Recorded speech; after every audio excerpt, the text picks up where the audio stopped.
Hey everyone, Chris here with Clutter Reduction Junk Removal in Southeast Florida, and I'm Tanya. we are headed to a condo building, a high-rise building, to do a junk removal job for somebody we met through a networking group. She does some kind of concierge services where they'll do the packing, they'll do the moving, and the junk removal and the organizing, and they basically just contract everything out. Tanya was talking with her at an event we were invited to about a month ago, and she mentioned what she did, and Tanya said, oh, well, we do junk removal if you ever need our services. And here we are. So that's why it pays to do networking. It's not always a fast response that you're going to get a job right away, but your intention should be you're not necessarily marketing to that person directly. You're marketing to who they know and who they work with.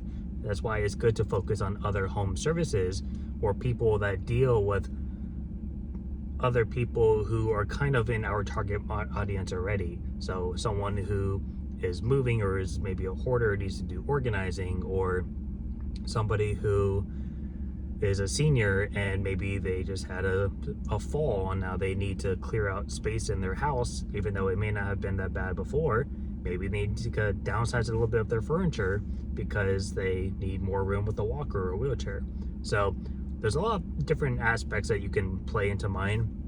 We had this one guy from our networking group who worked for Stanley Steamer, and I would not have thought of some of the situations he thought of, but upon first meeting him, he was like, you know what would be a good situation for you, and listed off like 10 opportunities, and I wouldn't have thought of any of them. Like he has that mindset to like find a situation where you could plug yourself in, which may not sound like oh yeah, we could do that, but what was good about it is if you can forcibly find an opportunity where you could work in with somebody else, you could bring that up to them, and I guarantee you they probably wouldn't have thought about that either. So something to think about. But we're heading there right now. We have to pick up the trailer, and Tanya is gonna tell you a little bit about how networking has been a positive experience for us when it comes to jobs and just overall with meeting with other people and just her viewpoint on it all. Pass the camera to you.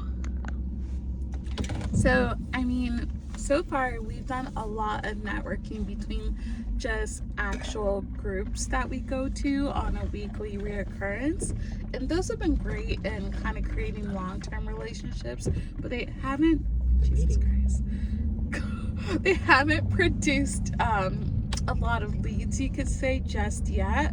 Where we found really good success are more, I would say, expo style events for different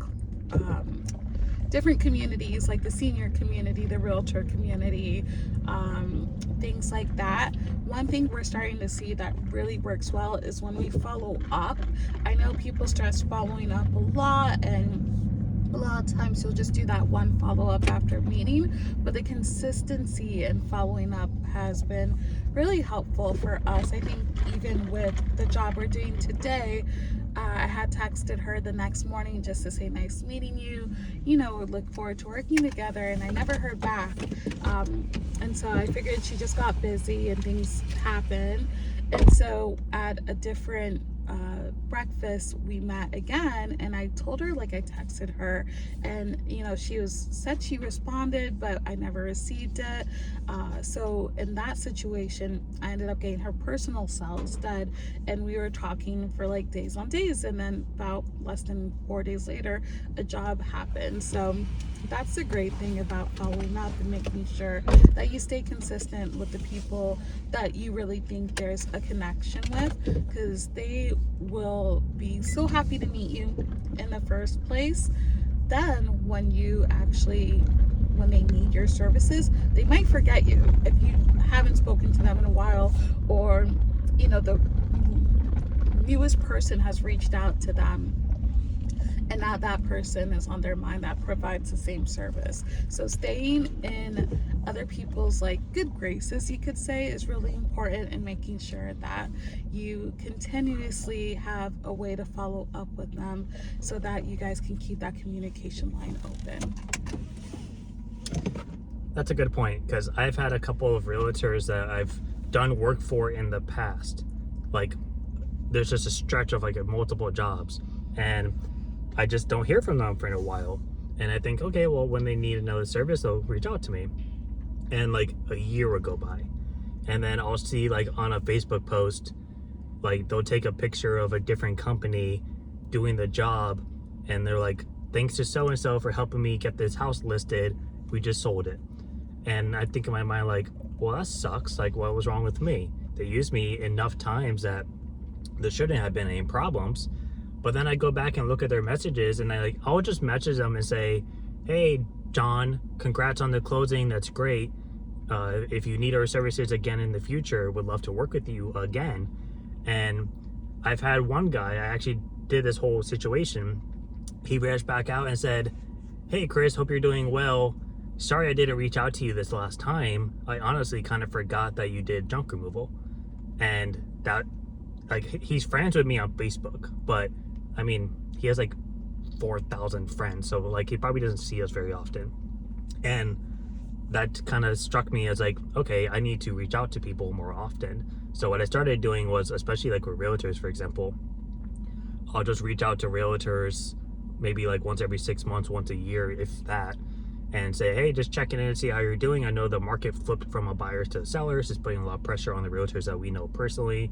Checking in to see how you're doing. And that's all it is. It's just a check-in. I'm not pushing our services. They know who we are. They can click on our profile and see what we do.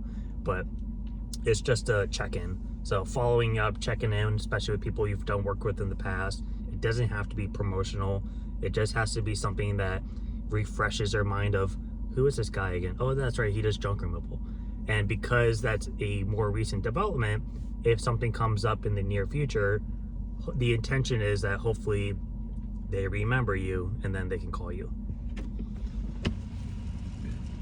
But we're gonna head to the condo, stay tuned, and then we're gonna talk about how we like to price our jobs when we are at condo buildings. And if you're not sure what we're referring to, you'll see why. All right, we're here. In condo buildings and high-rise buildings like this, we bring all of our equipment up at once because you have a long walk ahead of you. We have all of our dollies, both speed packs, dollies and both speed packs. We're all set up here. You ready, Tanya? I'm trying so hard not to get it. 25 floors. We got lucky with the 4th. Yeah, we figured, I mean, most of the stuff we'll see if we, when the ministry wants to take it. Well, she doesn't give receipts, so. But yeah, this is like, this whole section will. A lady, her dad, who was like, I guess.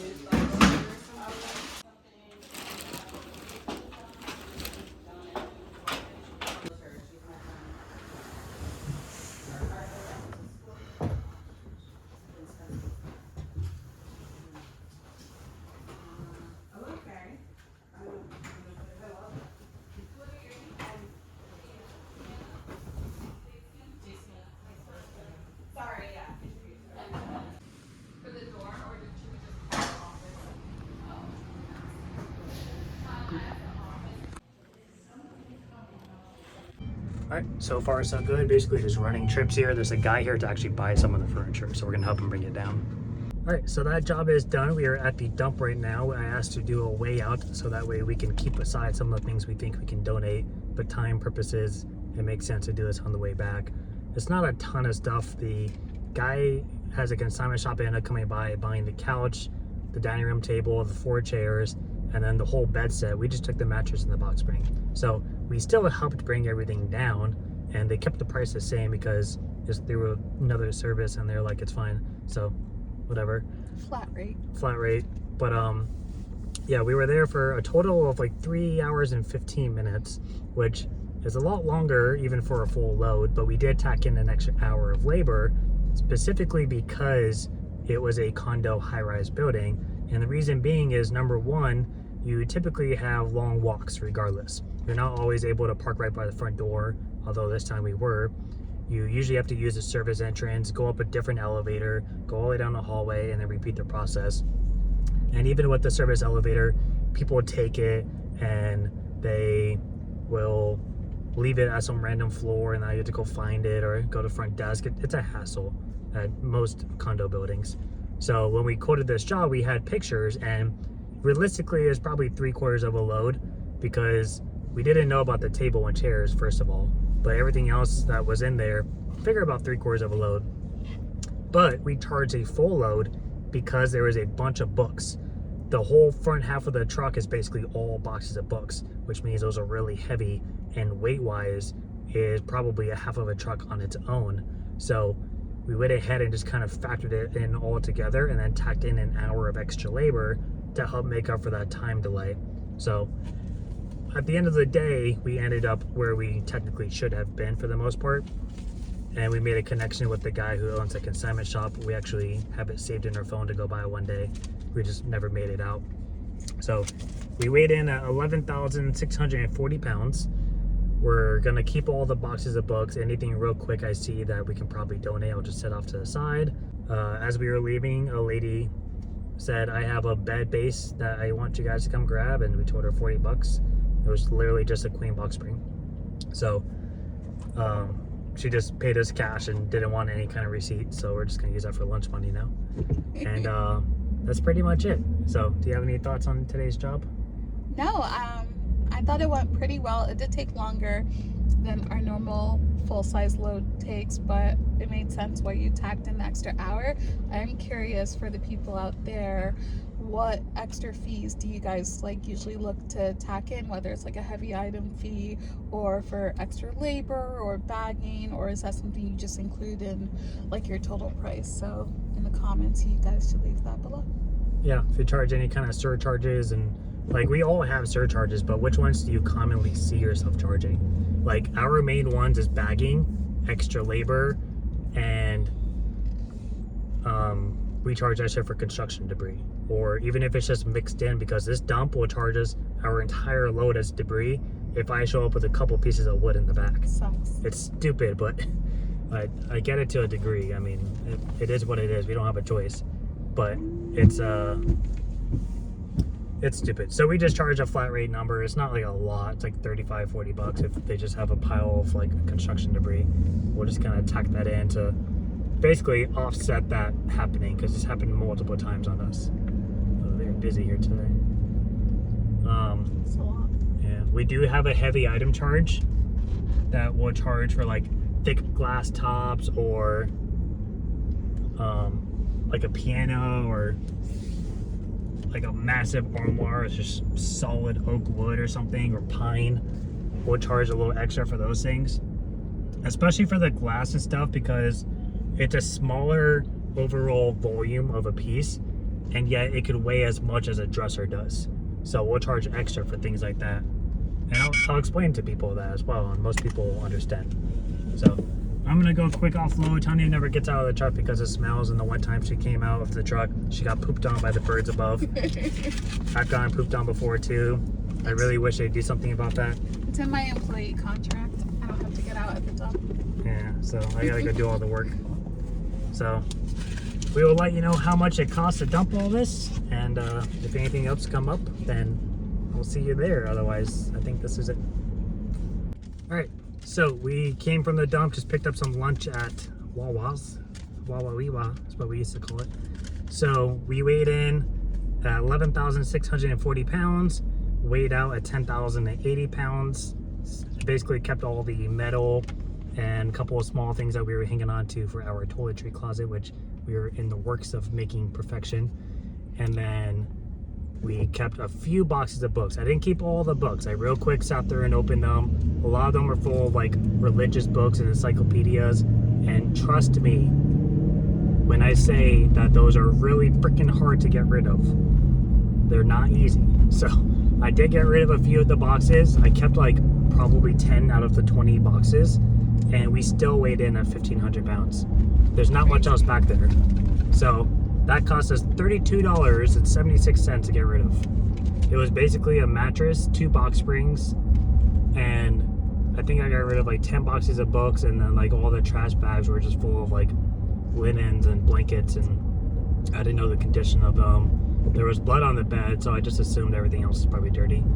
The couch had like stains on the mattress too. Yeah. I'm surprised the guy took it. Yeah, he'll find that out later on. So Just imagine if I kept all those books. It probably would have been a ton, probably more. But it's so annoying about books, and everyone like wants to donate their books, and I get it, trust me. But when I say like it's hard to donate like encyclopedias and religious books and these just like atlas books, like there's some collections out there that are worth money. We did our research on it a while back, but it's not the kind of stuff that we're getting that you're gonna resell for like $100 for the set. It just isn't. And not to mention, to ship that is super expensive. It's not worth it. I met a couple people next door that will pick up books for free, but I messaged one guy the other day about some books and he never got back to me, so I'm not going to bring home 20 boxes of books that weigh 50 pounds a piece to wait for him to respond to me. It's just not in our best interests for our situation. So I kept the ones that looked like books that a library would typically take, like hardcover storybooks, fiction, nonfiction, stuff like that. But everything else is just not worth hanging on to. We also learned too yesterday that if you find one of the books in a sleeve that's like part of the limited book club, those are actually a little bit more valuable, not like hundreds of dollars, but usually, you know, more than your average book. So if you do see one of those that comes like in a sleeve, almost like a VHS in a sleeve, if you see a book like that, hold on to it, because it could be potentially worth like $50-$60. Yeah, but you gotta open it up to where like the title is, where it would usually say like first edition copy. It has to say, was it limited book club edition? Yeah, limited book club. It doesn't have to say it, but it's better if it does. And the guy was telling us usually these kind of books, there's usually a signature either in the front or in the very back. So to double check for that too. If there is, it bumps up the value. If there isn't, then it still may be worth a few bucks, but you know, it's better than nothing if you have a collection of them, which is usually what they come in, like a set. So yeah, it's cool learning about all the things to kind of keep an eye out for if those are very special, rare things. like we're not gonna be able to get over because you're going 10 miles per hour.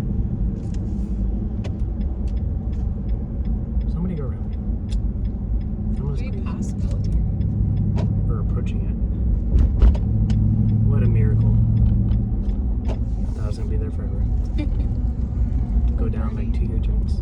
We learned a lot yesterday. We brought by a... Yeah, I'll just cut it. We learned a few things about like artwork. So I was under the impression to a degree that if it had a signature and it looked like a painting, to hang on to it and show the guy at the auction. But his son was there and he was saying yes and no. Even if it doesn't have a signature, to still hang on to it, because it could be a print of a famous-ish artist and they still sell, even if they're not authentic. But some of the paintings I thought were actual paintings, so they had texture to them.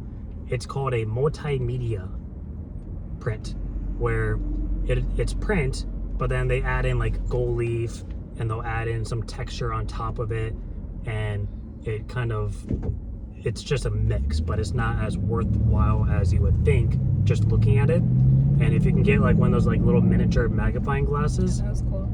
he basically will hold it up and he'll show us like, this looks real, but it's just a lithograph. And you can see it if you look in the little magnifying, you can see all the like the megapixel dots that you would see like in a printer in a photo. And it was like a good indication of like, oh, that's makes sense. So there's a lot of like interesting little things to learn about it, but I also find it to be kind of overwhelming when you're so focused on all these details and the what if situations that it pulls away from work, and it just makes things more stressful and time consuming. And there could be like a reward to it, of course, but I think it just comes down to like how much work you're willing to put in. Like our goal one day would be to maybe do like a consignment store of our own, not maybe like in our area, but somewhere cheaper. But like to learn about all that stuff would be interesting, but that's a future operation. So it's good to learn about it. I don't want to get stir crazy like on every job, like, oh my god, like this is that, this could be this, and just getting stressed about it. I've been seeing some posts though in the Facebook groups. A lot of people are kind of going that route